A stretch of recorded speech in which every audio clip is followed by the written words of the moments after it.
Msikilizaji, huu ni mwendelezo wa simulizi yetu nzuri kabisa ya Hamza, na tulipoishia sehemu ya 35 ni baada ya Hamza kwenda kambini na kufanya mauaji ya babake Hasani. Okay? Kwa hiyo sasa baada ya kuua, Hasani akasema, umemuua baba, leo sikuache, lazima ufe nawe hapa. Hamza upande wake hakutaka hata kujali sana, kwa sababu wao wenyewe ndio walimwekea mtego licha ya kujua tabia yake. Kwa hiyo jamaa akasema kwamba anakupa nafasi ya mwisho kuniambia wapi alipo mstaafu Mgweno. Kama kuna uwezekano mwambie jitokeze, pengine tutaongea tu na kufanya lilishe. Baada ya Hamza kuongea hivyo, Hassan akasema yupo kule nyuma wanaendelea na kikao. Sasa Hamza muda ambao alitaka kuondoka ndani ya hilo eneo kwa ajili ya kukutana na Mgweno, alijikuta mwili wake ukimsisimka baada ya kuhisi uwepo wa mtu mwenye nishati ya mbingu na ardhi akisogea kutokea upande aliokuepo, na hakutaka kumsubiri amfikie bali alimfuata huko. Je, huyo ni nani? Tunasonga mbele. Langu jina Lucas Lumbas. Sasa Hamza mara baada ya kuangalia kwa makini aliweza kumuona mtu huyo, na alishangaa baada ya kugundua alikuwa ni mzee wa miaka kama 50 hivi. Baada ya kumsogelea, aliingiza mkono kwenye mfuko wake wa suruali na kisha alitoa miwani na kuivaa. Yaani mzee baada ya kumsogelea Hamza karibu kabisa. Sasa mzee akasema ya kwamba, kijana, ujasiri wako sio wa kawaida. Yaani kitendo cha kuingia katika eneo la hatari kama hili na kuleta vurugu, sijawahi kushuhudia aina hii ya ujasiri. Aliongea huko sasa akionyesha meno yake ya rangi ya njano. Sasa sauti ikasikika, mzee Joel, haina haja ya kuongea naye. Mimi naomba tu muue, maana huyu ni kichaa ambaye anaona kuua sio shida. Sauti hiyo msikilizaji ilikuwa ni ya mwanaume kijana hivi aliyevalia suti ambaye alionekana kusogelea eneo hilo. Hamza alimfahamu huyo bwana na alishangaa kumuona ndani ya hilo eneo, na alijiambia ina maana siku ile hawakukoma bado. Hisia zake zilikuwa sahihi kabisa. Mzee Joel alikuwa ni mlinzi wa mstaafu Mgweno kwa muda mrefu sana. Alisifika kwa uwezo wake wa juu mno likija swala la mapigano, na uwezo wa mzee huyo kwenye maisha ya Mgweno ilimfanya kujiamini mno. Sasa Hamza akasema, kama nyie ndio mmejitokeza pekee, basi naamini Mgweno amenikimbia. Sikudhani atakuwa muoga, lakini naamini ujumbe wangu ameupata. Sasa Majid akasema, acha porojo wewe, na kwa taarifa yako wanajeshi wapo njiani kufika ndani ya hili eneo. Aliongea hivyo na Hamza hata hakutaka kujibishana naye, maana alimpa nafasi ya kuwa hai yeye na Liza, lakini akajileta tena. Lakini kitendo cha Hamza kutaka kumsogelea, alizuiliwa kwa mbele na ule mzee mwenye nishati za mbingu na ardhi na kumshambulia kwa staili kama anataka kumpaparua hivi. Yaani kama kumparua hivi na makucha yake. Na Hamza alikwepa mara moja. Hamza akasema, hiyo mbinu ni maarufu kama makucha ya dragon Anaongea Hamza akionyesha mshangao kidogo, maana mbinu hiyo ni adimu sana kuona mtu akitumia, tena akiwa katika ardhi ya Tanzania. Sasa mzee huyo akacheka akasema, upo sahihi. Wewe mtoto unaonekana uelewa wako juu ya mbinu za kimapigano sio mbaya sana. Upo sahihi. Mimi kwa jina naitwa Joel Ninga. Nimepata mafunzo yangu ya kuvuna nishati za mbingu na ardhi kutokea China kwenye dhehebu maarufu la Azura. Hamza akasema, wow. Inaonekana nguvu ya Mgweno sio ya kawaida mpaka kukupata mwanafunzi kama wewe kutokea Azura. Anaongea Hamza alikuwa akilijua vyema dhehebu hilo pamoja na sheria zao. Kutokana na jambo hilo, Hamza aliona nguvu ya Mgweno haikuwa ndogo hata kidogo. Kitendo cha kulindwa na askari wa Azura halikuwa jambo rahisi. Msikilizaji, Azura ni moja ya taasisi chache za mafunzo ya kimapigano ambazo zinapatikana katika taifa la China, ambazo zinachukua wanafunzi wachache sana duniani, lakini wenye uwezo wa hali ya juu. Sababu ya kuwa na wanafunzi wachache ni kutokana na kwamba sheria yao kubwa ni undugu, yani brotherhood. Maana yake ni kwamba ikitokea ukakutana na mwanafunzi wa Azura na ukapambana naye na kumuua, moja kwa moja utakuwa umemuua ndugu wa kundi la Azura, na kwa mantiki hiyo unajitengenezea uadui na dhehebu lote, na watakutafuta popote pale kulipa kisasi cha mwenzao. Hiyo ndio sheria yao ambayo ilifanya kugopeka, kwani walikuwa kama watu wanaoweka vinyongo moyoni.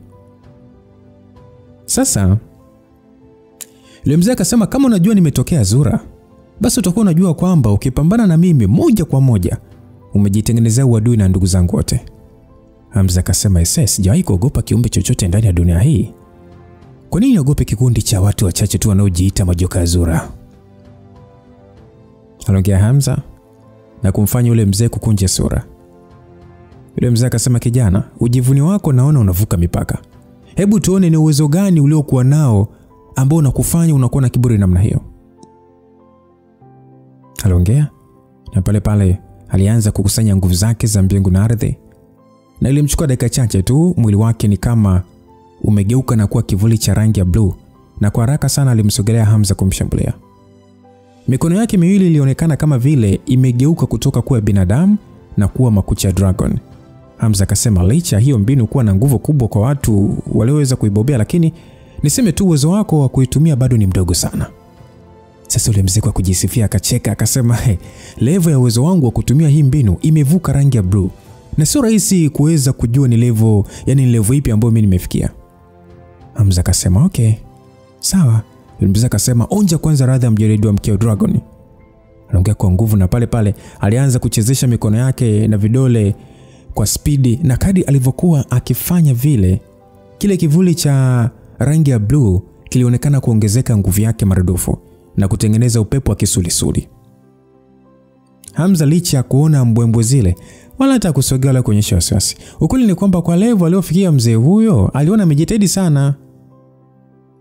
Ni hivyo tu, umri ulikuwa sio rafiki kwake. Hamza alichokifanya ni kufanya muondoko maridadi sana, na shambulizi lile lilimpita, lakini dakika hiyo hiyo alikuwa shamsogelea mzee Joel na kushika vidole vyake na kisha kuviminya kwa nguvu sana. Moja ya mbinu ya kushindana na mtu mwenye uwezo wa kushambulia kwa nishati za mbingu na ardhi kwa kutumia mbinu hiyo ya makucha dragon ni kushambulia vidole vyake. Yaani ukishavishambulia tu moja kwa moja umemweza. Hiyo inatokea kwa sababu asilimia kubwa ya askari wa namna hiyo wenye mafunzo wanadhibiti nishati ya mbingu na ardhi kwa kuianisha na nishati ya mwili wao kwa kutumia vidole. Sasa kitendo cha vidole vyake kuvunjwa, bwana huyo alijikuta akiwa haamini na alipiga kelele mkubwa kutokana na maumivu makali. Hakujua hata amefikiwaje, lakini alivyokuja kugundua alikuwa kwenye maumivu makali mno. Bwana huyo alijikuta atakishinda kuongea, huku akimwangalia Hamza kwa wasiwasi na uchungu mkubwa. Sasa Hamza akasema, ni kama nilivyokuambia tu, hii mbinu kwa mbobezi ni hatari sana, ila kwa upande wako ni dhaifu mno, na nimekuonyesha udhaifu wako uko wapi. Sasa yule mzee akasema ya kwamba lakini ukuna nishati yote ya mbingu na ardhi, umwezaje kuepuka shambulizi langu? Aliongea kwa staili kama vile anamlalamikia Hamza. Hamza akasema, mimi sina haja ya kuwa na nguvu ya nishati za mbingu na ardhi kudili na mtu mdhaifu kama wewe. Aliongea Hamza na kumfanya bwana ule sasa kucheka kwa hasira, lakini ilikuwa ndio muda ambao gari zilisikika zikiingia ndani ya eneo hilo kwa kasi. Sasa Majidi akacheka akasema, ni wanajeshi tuliowaita. Afande Yasini, nipo hapa. Aliongea Majidi kwa furaha, na dakika ile ile Hamza aligeuza uso wake na kuweza kumuona mwanajeshi aliyevalia combat. Alionekana kuwa na cheo cha meja. Sasa kamanda akasema, Majidi, tumepata taarifa kwa kuchelewa kidogo, lakini afadhali tumekuja ndani ya muda. Unaweza kutulia kwa uwepo wetu na hakuna kukugusa, na tutahakikisha tunaondoka na hawa wahalifu. Aliongea kamanda huyo huku akimwangalia Hamza kwa macho yaliyojaa sumu. Lakini kabla hata hajavuta pumzi ya kumaliza kuongea, Hamza alikuwa amekwisha kutoka aliposimama, na ila anakuja kuibukia alikuwa mbele ya Majidi na vidole vyake vilitua katika shingo na kuiminya kwa nguvu, na Majidi aliishia kutema damu na kudondoka chini. Sasa Meja Yasini uso wake uligeuka mweusi pale pale, kwani hakuweza hata kuona namna Hamza alivyotoka alipokuwa amesimama na kuja kutokezea mbele ya Majidi na kumfanyia shambulizi lile. Sasa mzee Joel kwa hali ya kupanika akasema, nini, umemuua? Hakujua angeenda kuongea nini kuhusu kifo cha Majidi, kwani ni yeye mwenyewe aliyetoa ahadi kumlinda na kutoka katika hilo eneo akiwa salama, na haikuwa haja ya kuondoka na mheshimiwa, yani hakuona haja ya kuondoka na mheshimiwa Mgweno. Sasa meja huyo akasema, wewe ni nani wa kuua mtu mbele yangu? Kwa muda mrefu sana alitamani kujiunga katika umoja huo wa makomando. Ilikuwa sehemu ya watu wanaofurahia mema ya nchi. Na ndio maana baada ya kupokea simu kufika eneo hilo na kikosi cha jeshi, hakusita hata mara moja zaidi ya kuitikia ndio, huku akiahidi kwamba atamtoa boss Majid akiwa salama salimini. Sasa kitendo cha Hamza kumfanyia shambulio Majid na kumuua pale pale, aisee, kitumbua kimeingia mchanga. Baada ya kuona Hamza amemharibia mpango wake, pale pale alitamani kumpiga risasi amuue. Sasa Hamza akasema huyo kifo chake nilikichelewesha tu. Kama ni kufa, alipaswa kufa muda mrefu tu. Watu waliopangiwa kufa ni wasumbufu sana. Yaani ukiwakwepa wanakufuata wenyewe. Anaongea Hamza. Samara baada ya kupigana na Jagan ndani ya ulingo wa nungunungu, alijua kabisa Majid na mwenzake Liza wamekoma. Ila hakuamini kama angejitokeza mbele yake tena akiwa na kiburi. Sasa jamaa akasema unaongea ni kama vile unacheza maigizo. Hivi unajua mtu uliyemua ni nani? Hebu mkamateni mara moja hapa, na ikitokea kileto kinzani mpigeni risasi. Anaongea pale pale kwa hasira.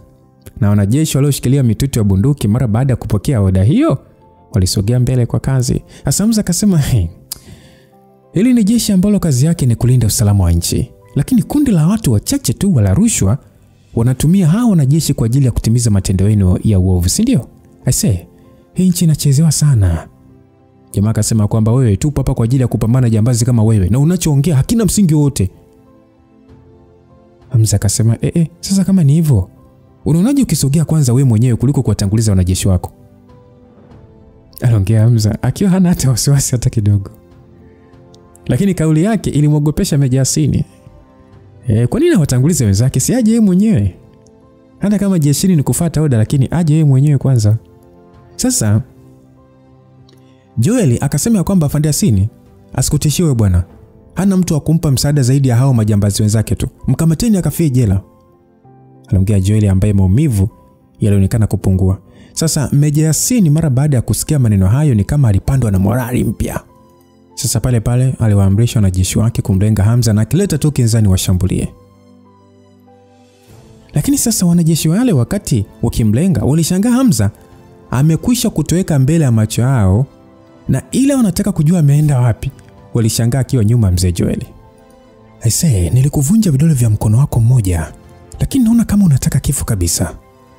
Aliongea Hamza, na sekunde ile mgandamizo sio kwa kawaida ulimtoka, na kisha alishika shingo ile mzee, na kilichotokea ni kulegea kwa shingo yake na akadondoka chini akiwa hana uhai tena.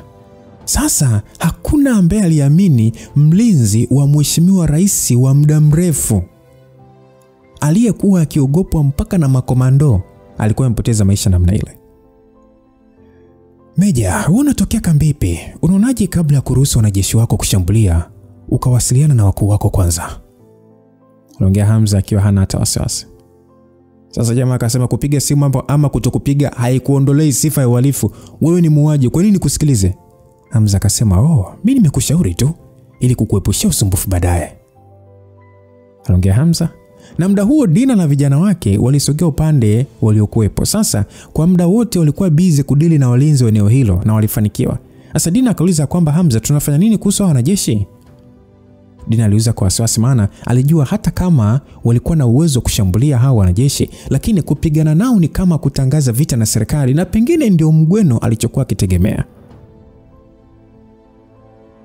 Hamza mara baada ya kuona wanajeshi hao walikuwa ni wakutii maagizo bila ya kuuliza sababu, alitoa ishara ya kutofanya chochote. Haina haja ya kushambulia. Hao wanajeshi hawana kosa zaidi ya kufuata maagizo ya wakuu wao tu. Ngoja nimpigie Himidu simu. Msikilizaji, ukweli ni kwamba Hamza angemaliza swala hilo tokea mwanzo kama angeongea na Himidu, na hata kesi za Ana na wenzake zingeweza kumalizwa kimya. Lakini kutokana na mgweno kuanza mwenyewe, alitaka kumuonyesha ni umbali kiasi gani anaweza kwenda kama tu ikitokea amechokozwa. Isitoshe, hakuwa kifanya kosa, kwani wanajeshi wale walikuwa wamesingiziwa tu makosa kutokana na hila za kisiasa. Lakini dakika ambayo alikuwa akitoa simu yake kwa ajili ya kumpigia Himidu, alishangaa kuona yeye ndio aliyekuwa akipiga, na alipokea pale pale. Himidu, naona hakuna linalokupita kwenye nchi, si ndio? Bosi, hata wewe una taarifa? Taarifa nini? Wewe ndio umesema kwamba hakuna kinachonipita. Nilijua unaongea kuhusu maharamia wa kundi la The Shark. The Shark? Wamefanya nini kwani? Bosi, kama hukuwa ukiwaongelea hao, kwani ulikuwa ukilenga kitu gani? Aliuliza Afande Himidu na kumfanya Hamza kucheka. na baada ya hapo alimwambia kilichotokea. Bosi, kwa kusababisha matatizo, aisee, una kipaji sana aisee. Aliongea Himidu huku akionyesha ni dhahiri alikuwa akisikitika. Ila bosi, haina shida. Wewe angalia tu mwenyewe namna kudili nao. Afistoshe, mimi pia nipo upande wa familia ya Wanyika. Na kwa maslahi ya nchi tulitamani sana kulikomesha, lakini tuliepusha migongano ndani ya jeshi. Baada ya kuongea hivyo Himidu, Hamza hata yeye tokea mwanzo alikuwa akijua Himidu anatokea katika familia gani na namna ambavyo walikuwa kishindana, na baada ya hilo kupita hairudi kwenye topic ya kundi la The Shark. Ulikuwa ukiongelea kuhusu The Shark, ni kitu gani kilichowakuta? Maharamia wote wa kundi la The Shark wamepoteza maisha kwa kuuliwa. Yaani meli yote iliyokuwa na maharamia zaidi ya 100 wamepoteza maisha na baadhi yao kukimbia. Nini? Nani kafanya hivyo? Mimi sijui ni nani amehusika. Zamani swala kama hili lilisingesumbua sana kwa sababu ni kundi la daraja B. Lakini sasa kutokana na kujiunga na Sea Demons, tatizo limekuwa kubwa sana. Leviathan anatushutumu wanajeshi wa Malibu ndio wetu wamehusika. Anasema katika ukanda wa Afrika Mashariki tofauti na kitengo chetu hakuna jeshi lenye udhubutu wa kufanya mauaji aina ile. Hata baadhi ya makundi mengine Al-Shabaab, Boko Haram hawana sababu ya kuwashambulia na kuwamaliza kwa siku moja tu. Sasa leo ili kuonyesha mkazo wa msimamo wake, amesogeza meli yake mpaka mpakani mwa Tanzania. Na amekamata meli kadhaa za mizigo ambazo zilikuwa zikiingia bandarini kwetu. Anasema bila maelezo ya kutosha hawezi kuachia meli hizo. Sasa kama hili likiendelea, wasiwasi wangu utakuwa ni mkubwa sana, na haijalisha na uwezo kiasi gani, lakini hawezi kushindana na nchi. Aliongea akionekana kabisa kutaka Leviathan aingie katika matatizo. Sasa Hamza mara baada ya kusikia hivyo, kichwa kilianza kumuuma na kujiuliza ni nini hiki kinachotokea. Pale alimsogelea Lau na kumwambia ampe sigara na kiberiti, na baada ya kupewa aliwasha na kuvuta moshi huku akijikuna kichwa. Aisee, huyu Ngisi kwa sababu mpaka sasa hajaua mtu, basi atakuwa anajali urafiki wetu. Kwa nini usimuelezee wewe mwenyewe kilichotokea? Nimefanya mawasiliano kwa siri kumuelezea nchi yetu haihusiki katika shambulizi hilo, lakini yule bwana anashindwa kabisa kuniamini. Na anasema kama sio sisi basi tutafute nani amehusika. Lakini mimi peke yangu najuaje samhusika sasa bila kushirikisha vitengo vya usalama. Najaribu kuwa makini ili watu wasije kufahamu kilichokuwa ama nilichokuwa nikifanya nje ya nchi. La sivyo inaweza kuleta shida. Aliongea Afande Himidu. Hamza mara baada ya kusikia maelezo hayo aliweza kuelewa rafiki yake huyo anachomaanisha. Wewe mwanaramu, kwa hiyo unaongea yote ili weje? Yaani unachotaka ni msaada wa kutumia sura yangu, si ndio? Bosi, mimi ninachotamani ni sura yako tu, yani kumzima huyo mshenzi. Maana unajua anakusikiliza zaidi kuliko mimi. Nikisema niende mwenyewe kuna uwezekano akanifanya chakula cha samaki. Aliongea na kumfanya Hamza macho yake kusinyaa. Hakuona haja ya kutokumsaidia rafiki yake kutatua tatizo hilo. Afistoshe aliona sio vizuri kwa Leviathan na Himidu kugombana, ili hali walikuwa ni marafiki wa kitambo. Sasa upande wa Hamza pia aliona kwa swala la kundi la maharamia wa The Shark kufa ghafla tu, aliona kuna kitu hakipo sawa na hawezi kuchukulia rahisi, na anapaswa kwenda kuchunguza yeye mwenyewe. Sasa msikilizaji, kama utakumbuka mwanzoni kabisa sehemu ya kwanza, nilikwambia simulizi hii kuna baadhi ya sehemu nitakwambia mwenyewe uingie Google ili uweze kucheki, twende sambamba, sawa Sasa kama unataka kumuona Leviathan jinsi alivyo, na kutajia spelling za Leviathan ili uweze kumuona huyo mwamba wa bahari, ukiingia tu Google utaona maelezo yake pale ya kutosha, na utaingia upande wa picha utaona picha zake, okay?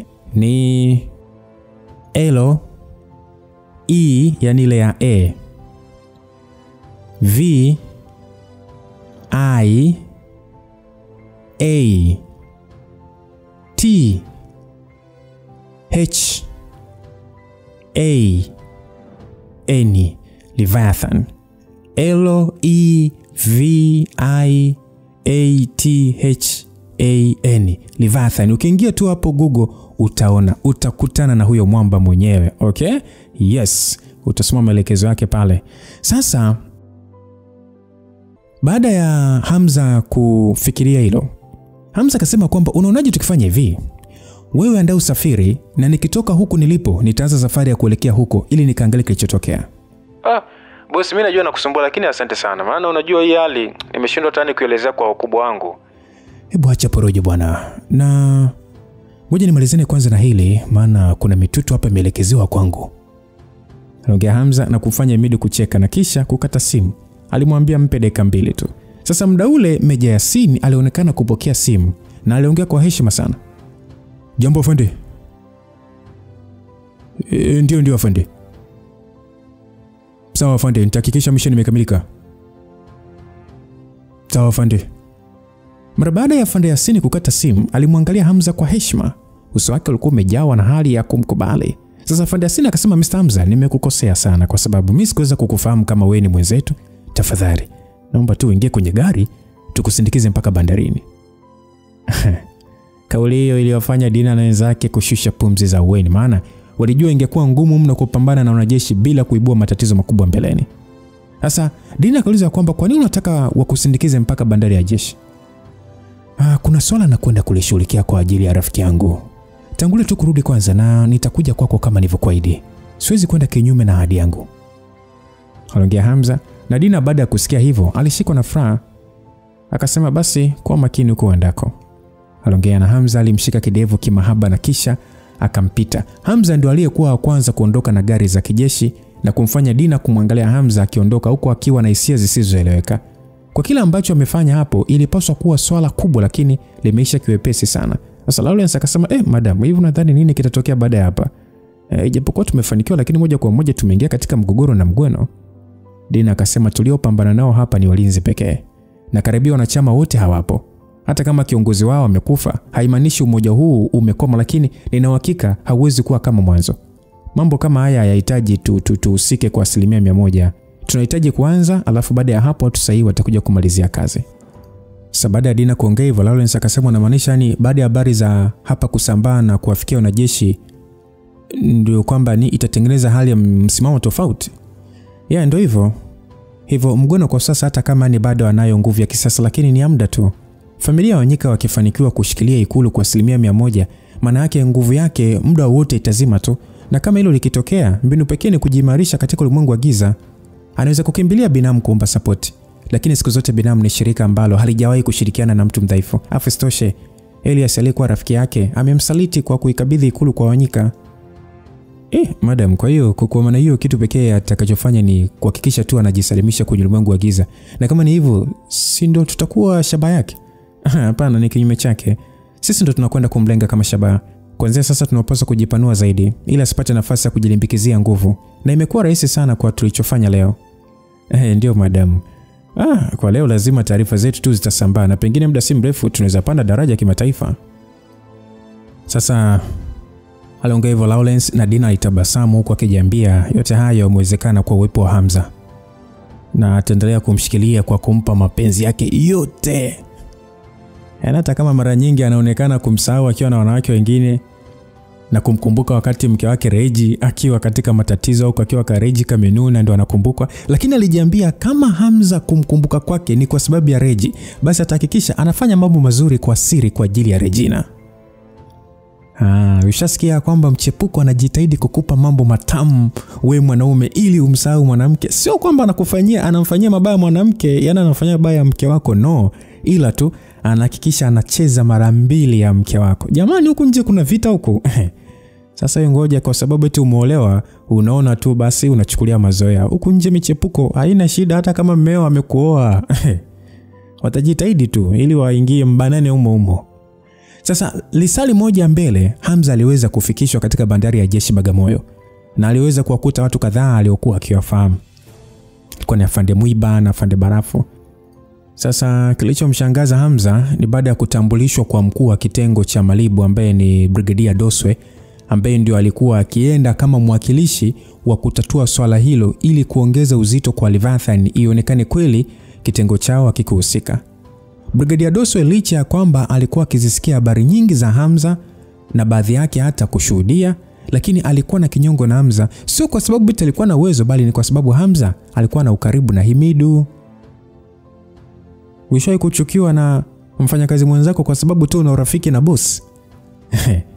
Ndivyo alivyokuwa sasa Brigadier Doswe. Doswe na Himidu wa kwanza kujiunga na jeshi alikuwa ni Doswe. Lakini ajabu, baada ya Himidu kujiunga, alipanda cheo mara baada ya kumpita hata yeye, na hata nafasi ya ushauri mkuu ilikuwa ni yake, na aliamini Himidu alitumia connection ya Wanyika kuikwapua nafasi yake na yeye kubakia kama mkurugenzi wa Malibu.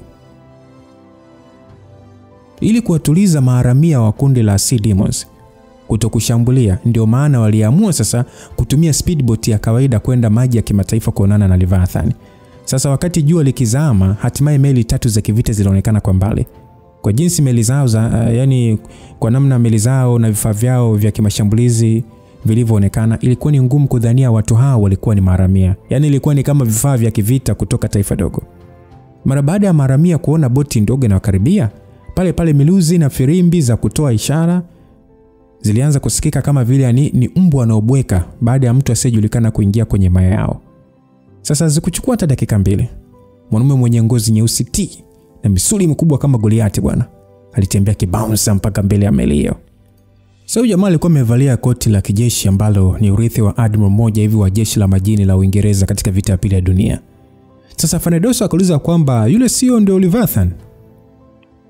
Aliuliza Fandedoso akimwangalia mwanaume wa miraba 4 aliyekuwa amesimama kwenye meli. Sasa Afande Mwiba na Afande Barafu waliokuwa wamekaa pembeni, wote muonekano wao ulibadilika. Licha ya kwamba walikuwa katika umbali, lakini hofu yao iliongezeka kutokana na kuhisi mkandamizo wa nishati za mbingu na ardhi usiokuwa wa kawaida. I say, si nilikwambia uangalie huko Google umcheki Leviathan. Bwana, nami utakuwa umepatia tu spelling. Leviathan ndio mtawala wa bahari wa maharamia wote. Unaweza kumuita ni mfalme wa bahari ambaye anaongoza kundi namba 1 la kiharamia maarufu kama Sea Demons, huku yeye akibatizwa jina la Sea Monster. Cheki Google, nimekuambia ucheki jina lake utaona taarifa zake zote. Kulikuwa na makundi makubwa ya kiharamia duniani, ikiwemo kundi maarufu la World of the Arctic Ocean, lakini kama utalinganisha na kundi hilo ambalo linaongozwa na Leviathan, walikuwa na vifaa vizito sana vya kimashambulizi ambavyo sio tu teknolojia yake kuwa kubwa, lakini vile vile maharamia wake walikuwa wabobevu kwenye kuvitumia. Na hiyo yote ni kutokana na maharamia hao kuwa wanajeshi wastaafu na waliotoroka jeshi na kuungana na Leviathan katika biashara ya kuuza silaha. Sasa moja ya sababu ambayo inafanya kundi la Sea Demons kuogopwa na kundi la Malibu ni kutokana na madaraja yao. Sea Demons wenyewe walikuwa daraja S, huku kikosi cha Malibu cha kupambana na nguvu za ziada kipo katika daraja A. Kulikuwa na vikosi vichache pekee vya kijeshi ambavyo vilikuwa katika daraja S, kama vile kitengo cha China maarufu kama Dragon Saw na The Wolfpack kutoka Marekani. Sababu nyingine ya Sea Demons kuheshimiwa na mataifa mengi ni kutokana na kwamba kitendo cha wao kuwa na nguvu kubwa baharini ilidumisha usalama wa meli nyingi za mizigo kwa kuepuka mashambulizi kutoka kwa maharamia wadogo ambao wanataka kuiba. Hivyo kwa lugha nyepesi, kundi hilo ndio lilikuwa likimiliki makundi mengi madogo ya kiharamia na kuhakikisha hawavunji sheria zilizowekwa na kuhatarisha usafiri wa baharini. Sasa unaweza kushangaa kwa nini kundi la ulimwengu wa giza la Sea Demons kupambanishwa na kundi la kijeshi la ulimwengu wa kawaida. Ukweli ni kwamba vigezo ni vile vile tu. Kikosi cha Malibu kilipanda daraja kutoka chini mpaka kufikia hapo na kushinda vitengo vingi vya mataifa ya nje, na hiyo yote ni kutokana na wingi wa mission ambazo zilifanywa na kikosi hicho, huku Sea Demons wao walipanda daraja kutokana na kuangusha kundi lingine kubwa la kiharamia ambalo ni mara 10 zaidi ya mission ambazo zimefanywa na kitengo cha Malibu. Kama utakuwa unakumbuka maelezo ya Hamza kwamba kupanda daraja kuna wakati sio tu kuua tu unaua mtu yote, kuna wakati utapanda daraja kutokana na umemuua mtu mwenye uzito gani. Kwa hiyo sasa maana yake sasa inakuja kuwa sawa tu kwa wale wanaopanda madaraja, kwa sababu wingi hufidiwa na uwezo wa mtu au taasisi hata kama ni mmoja. Wewe unaweza kuwa na pointi 200, mimi na pointi 36. Wewe umeshaua umeua labda umeua tu madiwani, umeua mabalozi, mimi nikaja kuua waziri, pointi zangu zinapanda sana. Nimekupa tu mfano. Ama wewe ulikuwa unaishia tu kuua wabunge ama waziri, mimi nikaja kuua rais, pointi zangu zinapanda. Rais mmoja tu leo umeua wabunge kama 16, ila mimi rais ni mmoja tu, pointi zinakuwa nyingi sana. Kwa sasa Afande Karo akashauri ya kwamba Brigadier, nadhani ni vizuri kama tutasubiri na kuangalia hali kwanza kabla ya kuwasogelea. Afande Doso akasema usio na wasiwasi, hawezi kutufanya chochote, afu isitoshe tupo hapa kama wawakilishi wa taifa. Aliongea Afande Doso na kisha aliwaamrisha wanajeshi wake wapunguze mwendo na kunyanyua bendera inayoashiria amani. Kikosi hicho cha wanamaji walifanya haraka kama walivyoamrishwa, na upande wa meli ile ya maharamia na wenyewe waliinua bendera yao wakiwaashiria kwamba wanaweza kusogea karibu zaidi. Sasa upande wa kijana wetu Hamza alikuwa amekaa zake tu nyuma kabisa ya boti, akiwa yani hana habari kabisa. Uliza alikuwa anafanyaje? Alikuwa anavuta sigara. Anavuta sigara mfululizo tu ambazo alichukua kutoka kwa Lawrence. Alimwangalia Leviathan aliyekuwa juu ya meli na kumfanya macho yake kusinyaa kama mtu ambaye alikuwa akikumbuka mbali. Ilikuwa ni nje ya mategemeo. Ngisi huyo, kama alivyopendelea kumuita, alikuwa akimfuata nyuma yake kwa miaka mingi, lakini wakati huo amekuwa kiongozi wa kundi kubwa duniani la Kiaramia mpaka yani kuhenyesha nchi. Mara baada ya boti ile kukaribiana na meli ya kivita, hatimaye ngazi ya kamba ilishushwa. Afande Doswe mara baada ya kuona ngazi hiyo alitoa tabasamu kwa hali ya juu tena yenye kujiamini sana. Sasa Afande Doswe akasema, mnaona sasa hata tujaongea neno lolote lakini tayari wametukaribisha tupande juu. Hivi mnadhani kundi la Kiaramia wanao ubavu wa kushindana na nchi kama yetu? Aliongea Afande Doswe. Upande wa Afande Mwiba na Afande Karo pia walishangaa, maana hawakujua mambo yanakwenda kuwa marahisi namna hiyo. Wote walionekana kupatwa na uweni. Afande Doswe ndio aliyekuwa wa kwanza kutangulia na kushikilia ngazi hiyo, na alipanda kijeshi kwenda juu, huku ujivuni wa kuwa mwakilishi wa kitengo cha Malibu ukiwa umemvaa. Wakati anakaribia kufika juu, ghafla tu alizuiliwa na mwanaume Goliati kama kifusi hivi na kumfanya asiweze kuona hata mbele. Mwamba alikuwa ni Leviathan, aliyemkinga kwa mbele asipande kuja juu kabisa. Sasa kitendo kile kilimfanya Afande Doswe mwili wake ukakamaa na alimeza mate mengi sana akijitahidi kujituliza. Sasa kwa hofu akaanza kusema, Leviathan, mimi ni Leviathan. Akasema fuck off. Aliongea kwa sauti nzito na kumfanya Afande Doswe kurudi nyuma kwa hofu, maana hakuna dalili za ukaribishwa kukanyaga juu ya meli hiyo. Kwa mtu anayetisha kama Leviathan akikwambia ondoka, unajikuta ukiondoka mwenyewe bila hata kupinga.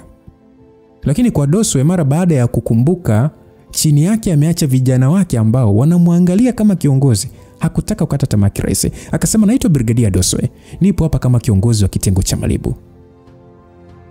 Mwamba aliongea kwa Kiingereza kisafi kabisa, lakini alivyojitambulisha uso wa Leviathan ulizidi kufunikwa na uweusi wa ukatili. Jamali kasema, don't care who you are, idiot. Aliongea kimaanisha kwamba hakuwa kijali ni nani. Mjinga sana. Sasa kitendo cha kusikia akiitwa mjinga, alijikuta akipandwa na hasira mno na alishindwa kuvumilia aina hiyo ya dhalilishaji, na pale aliamua sasa kutumia nguvu ili kupanda juu. Lakini Leviathan alinyosha mkono wake na kisha akamsukuma kwenye kifua na kumrudisha chini. Sasa na kwa kutokana na kutumia nguvu za mbingu na ardhi, Kamanda Doswe hakuweza kujizuia, na ilikuwa ni bahati kwake, na yeye alikuwa pia na mafunzo ya nishati za mbingu na ardhi. Hivyo baada ya kuanza kukosa balance, aliweza kujizuia kwenye ngazi asidondoke. Sasa pale kutaka kushindwa, alitaka kuonyesha ubavu mbele ya Leviathan. Hivyo mara baada ya kupata balance kwenye ngazi ile, alikusanya nguvu zake zote na kisha kwa spidi kubwa alipanda juu. Lakini ni kama Leviathan alijua Doswe anachokwenda kufanya, kwani aliachia mgandamizo mkubwa ambao sasa tena mgandamizo wa nishati ya mbingu na ardhi kuliko hata aliokusanya Doswe, na kitendo cha kutaka kumfikia alijikuta akikutana na wimbi kubwa la upepo ambalo lilimrudisha kwa kumzungusha hewani kwenda chini. Sasa Afande Karo akajikuta akipiga yowe, kamanda, mara baada ya kumuona mkuu wake akipokea shambulizi lile. Lakini kwa bahati nzuri alidondokea kwenye boti yao, lakini alikuwa tayari ashaumizwa viungo vya ndani kutokana na shambulizi lile na kumfanya kutema damu nyingi. Sasa Doswe mara baada ya kusimama alijikuta sasa akimwangalia Leviathan kwa macho aliyojaa hofu mno na mshangao. Uwezo wake ambao ulikuwa umefikia mwishoni mwa leva nafsi haukuwa kitu mbele ya uwezo wa Leviathan. Kutokana na hofu yake aliyoweza kuonyesha, kundi lile la maharamia walianza kumcheka kwa nguvu kwa kile alichofanyiwa, huku sasa wengine wakimuita mjinga kwa kujaribu kushindana na bosi wao bwana. Sasa Afande Doswe Akasema ya kwamba Leviathan, kama umeshusha ngazi, kwa nini bado hutaki niingie kwenye meli yako? Au ni ishara kwamba hutaki maongezi na sisi wawakilishi wa kitengo cha Malibu? Aliongea Afande Doswe, na kauli yake ilikuwa sahihi, kwani hata wanajeshi walioambatana nao walikuwa katika hali ya mshangao pia. Waliamini kitendo cha kushushiwa ngazi ilikuwa ni ishara ya nia njema katika mazungumzo hayo. Lakini baada ya mkuu wao kupanda, akamshambulia. Sasa walijiuliza, sasa kuna mantiki ipi sasa kufanya hivyo kama tu hakukuwa na nia nzuri kwa kuwashushia ngazi? Sasa Mwamba akasema ya kwamba, nimeshusha ngazi sio kwa ajili ya wewe mjinga. Nimekushambulia kwa sababu huna thamani yoyote ukanyaga juu ya meli yangu. Sasa Afande akauliza, sasa kama hujashusha kwa ajili yangu, umeshusha kwa ajili ya nani? Basi aliuliza hivyo. Bila kupenda macho yake aligeuza na kumwangalia Hamza ambaye alikuwa akitupa kipisi cha sigara majini, ikionyesha amemaliza. Na washauri muendelee kubakia ndani ya boti, msije kunilaumu mkiuliwa kama mkinifuata. Aliongea Hamza, huku sasa akipita kutoka nyuma na kisha akashikilia ngazi na kuanza kupanda. Kadri Hamza alivyokuwa akipanda juu, ile hali ya ukatili kwenye macho ya Leviathan ilianza kushuka taratibu na kuonyesha muonekano wa kuweza kukumbuka mbali. Dakika ile ile Leviathan alirudi nyuma. Pamoja na watu wake walikunja viuno vyao na kuinama chini kuonyesha heshima ya kumkaribisha mfalme kwenye meli yao. Sasa tukio hilo lilikuwa tofauti kwa sababu ya kila ambacho Kamanda Doswe alifanyiwa. Yaani mtu waliotoka naye huko ufukweni wanamchukulia kawaida na hata hakuna mtu aliyemsujudu, ila ameingia kwenye hiyo boti ya Leviathan ambapo Doswe tu mwenyewe amesaluti kwa Leviathan, lakini Leviathan mwenyewe anasujudu kwa Hamza.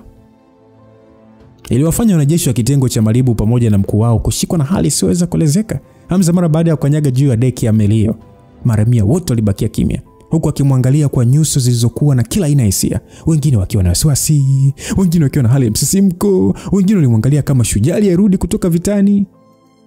Dakika ile ile wote kwa pamoja waliongea kwa hali ya juu wakisema, my prince.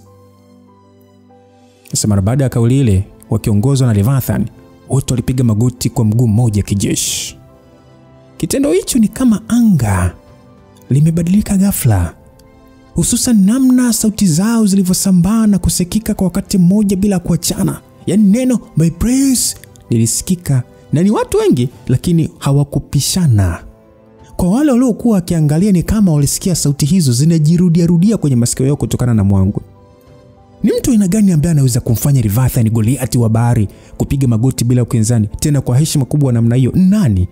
Kiukweli kulikuwa na maswali mengi sana.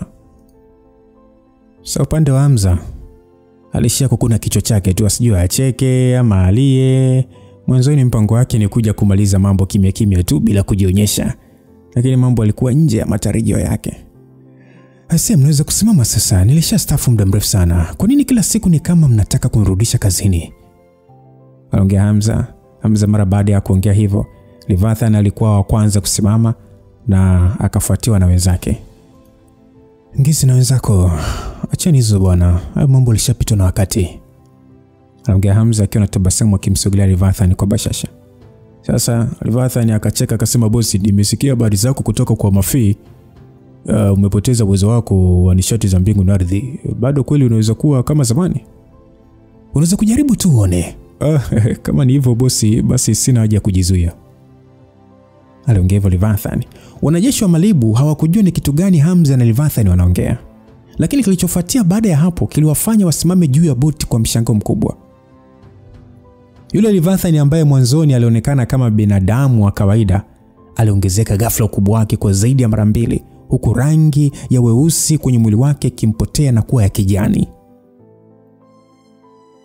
Kama simba alibweka kwa hali ya juu, na kisha alimsogelea Hamza kwa kasi na kumpiga kwa kumlenga kifuani. Ngumi ile haikuwa na haja hata ya kumpiga mtu. Upepo ambao ilikusanya ilitosha tu kusaga maini yaliyoko tumboni kwa binadamu wa kawaida. Wanajeshi wale walishtuka na kudhani pengine Leviathan anataka kumuua Hamza. Lakini Leviathan kwa sababu hajaona nguvu alizonazo Hamza kwamba hazionekani, Hamza akamwambia okay, uzione, jaribu. Ndo anachojaribu hapa Leviathan. Lakini maajabu yake, Hamza aliweka shambulizi la mkono wake na kisha airuka juu na teke la sarakasi na kumpiga Leviathan juu ya kifua. Mwili wa Leviathan ni kama uligongwa na nyundo kubwa, kwani urudishwa nyuma kama jiwe na kwenda kujipigiza kwenye keri ya meli. Kwa jinsi ambavyo airushwa, utadhani mtu huyo alikuwa puto ambalo ndani yake ni upepo na sio nyama.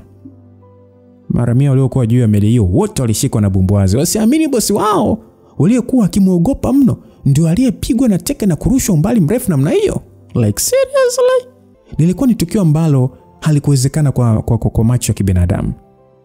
So upande wa wanajeshi wa Malibu mara baada ya tukio hilo walijikuta wakikumbuka namna ambavyo kamanda wao alishambuliwa mpaka kushushwa chini, na kisha wakaunganisha na tukio la Hamza kumshambulia Leviathan na teke moja tu.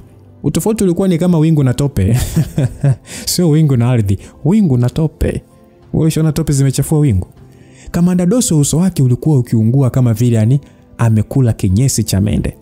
Pale pale alikumbuka neno alilomwambia Hamza alivyosema anataka kuja naye hapo, na alianza kujiona ni kwa namna gani alikuwa mjinga. Sasa Afande Karo na Mwiba wenyewe kwa muda huo walishia kutabasamu tu kwa uchungu katika moyo wao. Waliona mtu kama Doswe kushindana na Hamza ni kuwa mjinga tu. Katika meli hiyo maharamia karibia wote walikuwa wakimwangalia Hamza kama vile wanaangaliana na mtu maarufu ambaye wanataka kupiga naye picha. Leviathan mara baada ya pigo lile airudi katika hali yake ya kawaida na kuanza kukohoa, huku sasa akitema damu chini na akishika tumbo, huku akimwangalia Hamza kwa tabasamu lililojaa wasiwasi. Sasa akasema, bosi, ni mbinu gani unatumia? Kwa nini bado unaonekana sio wa kawaida licha kupoteza uwezo wako? Ngisi, ni mara ngapi nakwambia kukusanya nguvu za ndani na kujigeuza puto ni udhaifu mkubwa sana kwako? Una bahati sijatumia nguvu. Yaani sasa hivi ungekuwa baharini unaogelea. Bosi, unajua mtu asiyekuwa kawaida atajua vipi sasa udhaifu wangu? Wewe ndio bosi, ndio maana unanifahamu vizuri. Aliongea Leviathan na pale pale alimsogelea Hamza akiwa hana maumivu na kumkumbatia kama vile amekumbatia mdoli kutokana na udogo wa Hamza.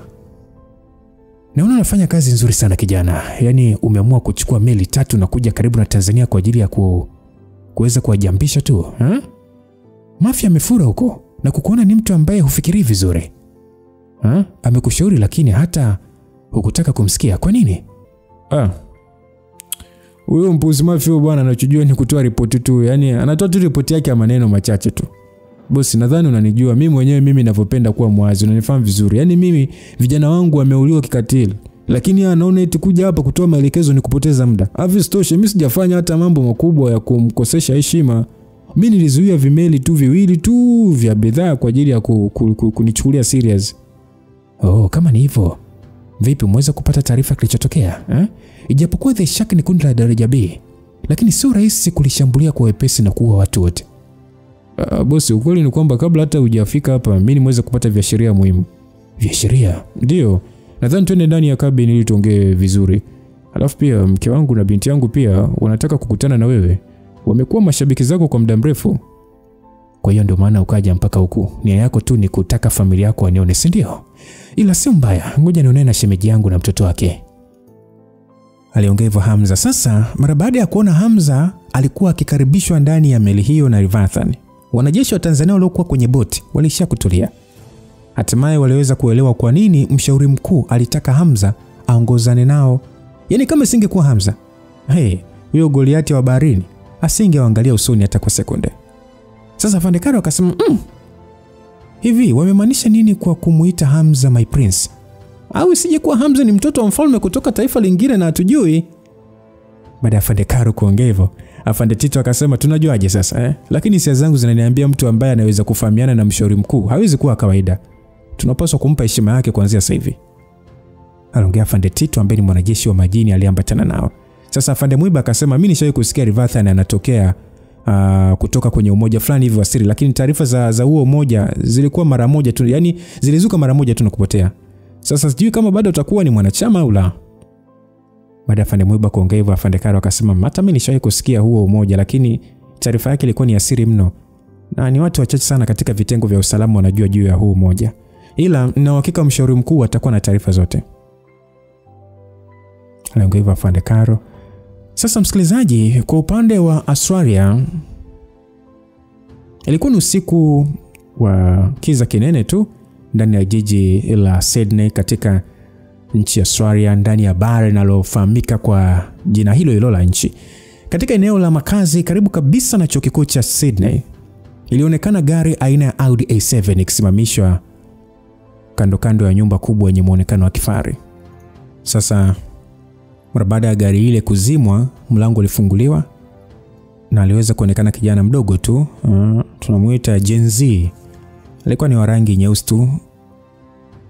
Alikuwa anashuka na kisha akafuatia mwanamke mzungu aliyekuwa na nywele za rangi ya kahawia. Sasa kijana yule aliweka mkono katika kiuno cha mlimbwende yule wa kizungu na kisha alizipiga hatua kusogelea mlango wa nyumba hiyo. Sasa hako kadada akasema, wewe, hii ndio sehemu ambayo naishi? Kaliongea kwa Kiingereza. Jamaa akasema, hii ni nyumba yangu bwana. Nilinunua kipindi fulani hivi nyuma huko na ile eneo lote ni la kwangu. Yule mdada alijua kwamba huyu kijana hapo atakuwa tu amepanga. Lakini kijana huyo kwa namna kujivunia alimjibu ya kwamba ile nyumbani yako yake. Kadada akasema, Jesus, inakuwaje mwanamume wa Kiafrika kama wewe kuweza kununua nyumba kubwa kama hii, alafu bado ukawa mwanafunzi na gari yako vile vile ni ya kifahari? Kivipi? Inawezekana vipi? Angalia mwanamke akishangaa, maana haikuwa rahisi kununua nyumba kama hiyo kwa jiji ghali kama la Sydney. Sasa yule kijana akasema, kama umepapenda basi lala tu usiku wa leo. Angalia kijana akiwa na tabasamu lililojaa hila, na yule mwanamke alipendezwa na ukaribisho huo, na pale pale bila ya kujizuia alianza kumkisi kwa pupa yule kijana, huku sasa akisogelea mlango kuingia. Lakini sasa yule kijana alishtuka, kwani wakati alipotaka kufungua mlango ulifunguliwa kwa ndani na mwanamke, na pale macho yake alichanua akiwa kama kaona mzimu. Sasa akabaki kusema, mama, usije uka. Akajibiwa, Frankie, ni mimi mama yako na sio mzimu. Hatimaye umerudi. Aliongea Lamla huku akimsogelea Frankie na kumkumbatia kwa nguvu. Kumkeni Frankie ndio mdogo wake Reggie, lakini mama wa Frankie kabisa ni huyu Lamla. Kijana huyu alikuwa ni Frankie, lakini hata hivyo hakuwa akifahamika kwa jina la Frankie, kwani alibadilisha jina mara baada ya taarifa za familia yake kuuawa. Ukweli ni kwamba kabla ya Lamla kufanya mchakato wa kutaka kumuua Regina ili kupora kampuni, alianza kuchukua tahadhari ya kumpeleka mtoto wake nje ya nchi kwa visa ya kimasomo. Ilikuwa ni rahisi sana kutokana na kwamba balozi wa Tanzania nchini Australia alikuwa akifahamiana naye. Hata swala la Frankie kununua nyumba hiyo, Lamla alikuwa na taarifa, na pengine ndio sababu Frankie alimkuta mama yake akiwa tayari ndani ya nyumba. Sasa huko akibabaika akasema, mama, nilisikia, nilisoma kwenye taarifa ukitangaza mimi. Alikuwa anaongea kwa babaika tu. Alikuwa na uhakika mama yake amekwisha kufa na amekuwa yatima, ndio maana alimuona kama mzimu. Lamla akasema, mama yako nipo hai. Mama yako nimeokolewa katika mikono ya mateso. Nimekuja hapa Australia kwa ajili ya kukutafuta wewe mwanangu ili tuanze maisha pamoja. Sasa Frankie kwa wasiwasi akasema, lakini mama, kama serikali kisikia upo huku, si watakuja kukamata? Unadhani Regina na Hamza wanaweza kukuacha uendelee kuishi kweli? Lamla akasema, acha wasiwasi. Kwanza wajue hata kama bado tupo hai. Ni story ndefu sana juu ya kilichotokea, ila kuwa na amani mwanangu. Mimi mama yako siwezi kukusababishia matatizo. Aliongea hivyo na kisha alimwangalia yule msichana mdogo ambaye hakuwa akielewa anachoongea kutokana na kutumia lugha ya Kiswahili. Sasa mama akasema ya kwamba mwambie huyo malaya wako aondoke ili uingie ukaonane na mjomba wako. Frankie kwa mshangao akasema, nikaonane na mjomba gani tena? Sasa sauti ya mwanaume ikasikika kutoka ndani ikasema kwamba huyo mwanamke asiondoke. Muda ule Saidi aliyevalia shati la rangi nyeupe na suruali alitoka. Alikuwa msafi kasoro tu bado hakupunguza ndevu zake. Alikuwa na tabasamu la uovu huku akiwa ameshikilia glasi yenye pombe. Frank alijikuta akipepesa macho kama vile anajaribu kuona vizuri. Dakika ile aliweza kumtambua Saidi na jasho lilianza kumtoka. Akabaki sema, Saidi. Uso ulimpauka huku akipiga hatua kurudi nyuma. Akauliza, ni wewe muuaji kichaa? Aliuliza yani kana kwamba hakuwa akimfahamu kweli. Sasa Lamla mara baada ya kuona hofu ya mtoto wake, haraka sana alimsogelea na kumzuia. Akamwambia Frankie, hebu acha wasiwasi na usiongee kwa kuropoka bana. Hebu tuingie ndani kwanza, nitakuelezea kinachoendelea. Sasa Frank akasema, mama, kuna kipi kingine cha kunielezea ile hali kila kitu kipo wazi? Huyu ni muuaji. Mimi napiga simu polisi mama, mimi napiga simu aisee. Frank alikuwa na hofu mno na aligeuka akitaka kukimbia. Sasa mwanafunzi mwenzake wa kike hakujua hata kinachoendelea kwa sababu walikuwa wakiongea lugha ya Kiswahili, lakini mabadiliko ya Frank yalimjulisha kinachoendelea. Sasa kale kadada akasema, hey, what's happened? What's the guys talking about? What language is this? Kaliuliza. Sasa Frank akasema, hurry up, come with me. Basi alimshika yule mdada mkono ili kuondoka naye. Lakini sasa kabla hata hawajasogea, Side alikuwa tayari amesimama mbele yao. Side uso wake ulikuwa umepambwa na tabasamu, lakini hata hivyo tabasamu lake halikuwa lile la urafiki bali lililojaa uovu. Side kwa sauti nzito akasema, ni vizuri ukimsikiliza mama yako na kuingia ndani. Sasa Frank jasho lilimtoka. Tena mfululizo ese. Woga uliomvaa kwenye moyo wake ulimlazimisha kupiga hatua bila ya kupenda na kuingia ndani. Sasa yule mwanamke wa Australia alijikuta kama akachanganyikiwa, asijue nini kinachoendelea na kutaka kuondoka. Lakini kabla hata hajapiga hatua, Side kwa kiganja alimshika sura yake. Yule mwanamke sasa alitaka kupiga kelele na kukimbia, lakini alishikiliwa vyema na Saidi na kuvutwa ndani, lakini bado alileta ukinzani na hakupewa tena huruma, kwani pale pale alipigwa teke la tumboni na kumfanya gugumia maumivu huku akipiga makelele ya chini kwa chini maana amezibwa mdomo.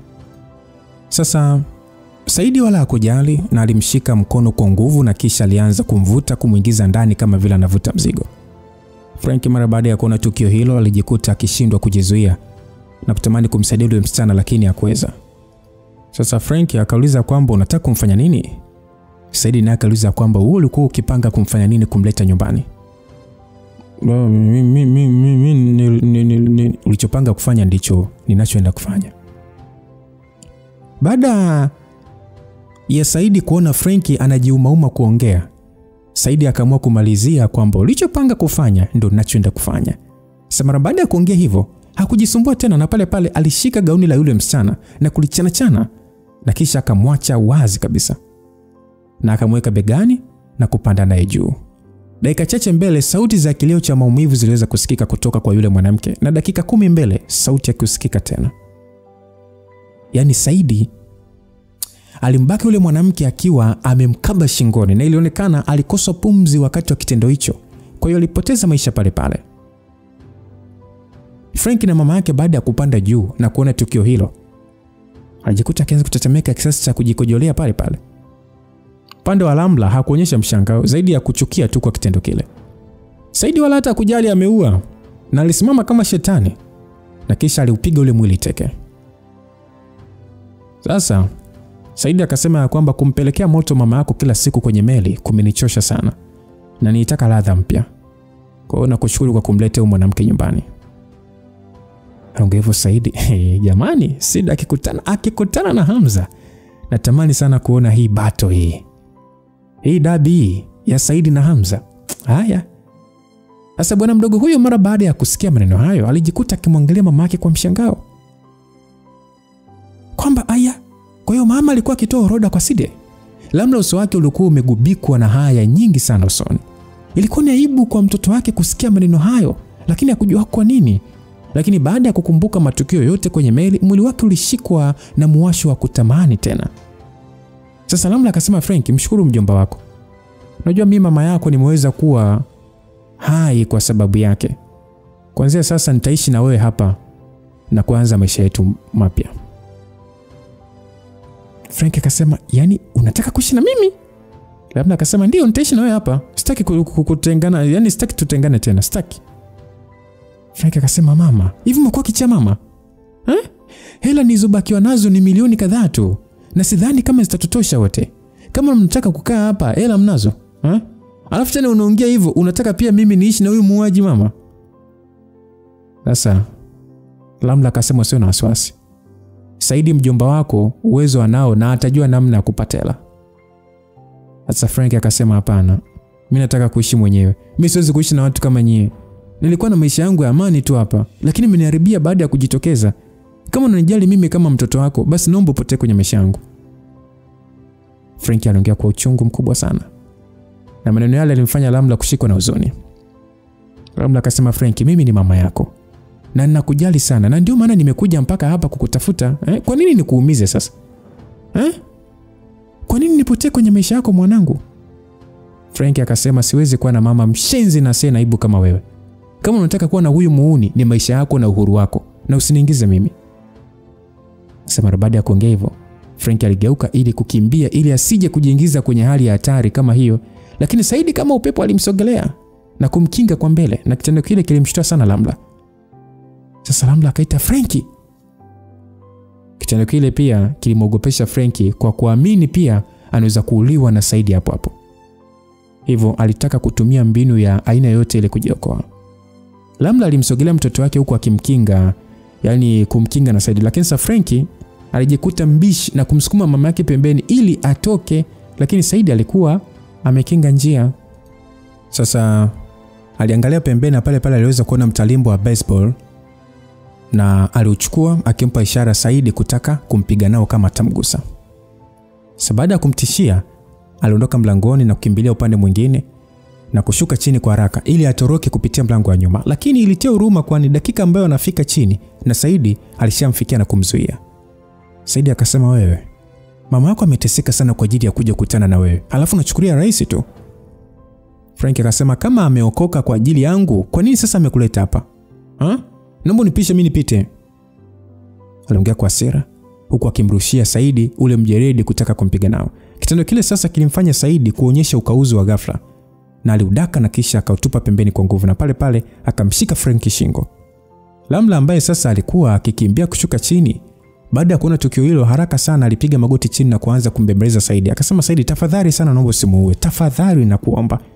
Nitakulipa unachotaka ukimwacha hai. Frankie ni mtoto mjinga asiyejua anafanya ujinga. Sasa Frankie na yeye mara baada ya maji kumfika shingoni alianza kuonyesha muonekano wa kuomba kuachwa hai, licha ya kwamba hakuwa akipumua vizuri kutokana na kukosa pumzi, na alimgeukia mama yake akimwomba amsaidie. Sasa akasema, mama, sitaki kufa, naomba unisaidie. Lamla hakujali tena maneno ya mwanae, na pale pale alijirusha katika miguu ya Saidi na kuanza kuikumbatia huku kilio kikiwa kikubwa sana. Akasema, Saidi, tafadhali, kwa huduma niliyokupatia wakati wote, naomba umsamehe mtoto wangu. Ndio tumaini langu la mwisho lobakia. Saidi akasema, kwangu ulikuwa mbwa wa kike tu niliyekuokota, na huna haki ya kujadiliana na mimi kwa masharti yote. Sasa baada ya kuongea hivyo, pale pale Side alikaza mkono na misuli ya shingo ililegea na Frankie alipoteza maisha. Lamla alitoa ukelele huo, alita Frankie no. Kilikuwa ni kilio cha aina yake kwa mwanamke huyo kumshuhudia mwanae akifa mbele ya macho yake. Nani anasubiri dabi ya Saidi na Hamza? Nani anasubiri mechi ya Saidi na Hamza? Side hana huruma. Nikukumbushe tu, Side na Hamza walishawahi kuishi kituo kimoja cha kulelea watoto yatima, baadaye wakaachanishwa, kila mtu akaenda kivyake. Side huyu ametoka kuua mpenzi wa Frankie, tena kwa kumfanya ubakaji. Yaani mtu kafa huku akifanywa kitendo kibaya. Wakati huo basi atangekuwa na huruma kwa Lamla. Lakini hajaonekana kuwa na huruma, kamnyongelea mbali. Sasa hali itakuwaje kwa Lamla, mama wa kambo wa Regina? Hali itakuwaje? Je, atakuwa na kisasi kwa Saidi, ama Saidi naye ataenda kummalizia huyu mwanamke? Kwa sababu kasema ya kwamba wewe ulikuwa ni kama mbwa wa kike tu niliyekuokota na huna haki ya kujadiliana na mimi kwa masharti yoyote. Maskini Frankie, rest in peace Frankie. Anyway, tutafahamu mengi zaidi msikilizaji, na nikushukuru sana wewe ambaye bado uko pamoja na mimi mpaka dakika hii, na nikushukuru sana kwa uvumilivu wako ambao umeonyesha mpaka kesho kutwa. Yes, kesho kutwa tunaenda kuanza kwa short story Kwa hiyo usisahau ya kwamba kila saa 9 kamili alasiri kwa mapenzi ya Mwenyezi Mungu tunakutana hapa kwa simulizi tamu kabisa na mpya. Okay? Kwa kwanza kesho tutaanza na story fupi, yani zile short stories za maisha, nini, visa vizuri. Stories zipo za kutosha ise. Nilikuwa nasubiri tu huu muda ufike. Na kuanzia tarehe hiyo 13 kusonga mbele, hii simulizi ya Hamza itakuwa sasa na masaa 2 badala ya lisali 1. Kwa itakuwa ni 2 na point, lakini haitakuwa chini ya lisaa. Itakuwa ni 2 uko na point. Sawa Kwa hiyo nikushukuru sana. Kama bado hujasubscribe channel hii, fanya hivyo ili tunapoingia sasa kwenye msimu wa simulizi nzuri, fupi, love story kama ilivyokuwa kwenye channel yetu ile kubwa, basi usije ukapitwe na wewe. Sawa Comment, like and share. Mwandaji wa hii simulizi ni Isa Singano na niliyekusimulia ni mimi Lucas Lumbas. Hali itakavyokuwa ni ipi kule baharini mara baada ya kilichoendelea huko kwa Leviathan pamoja na Hamza, hali itakuwaje huko baharini, lakini pia hali itakuwaje Side akija kuonana na Hamza. God bless you till we meet again. Bye bye.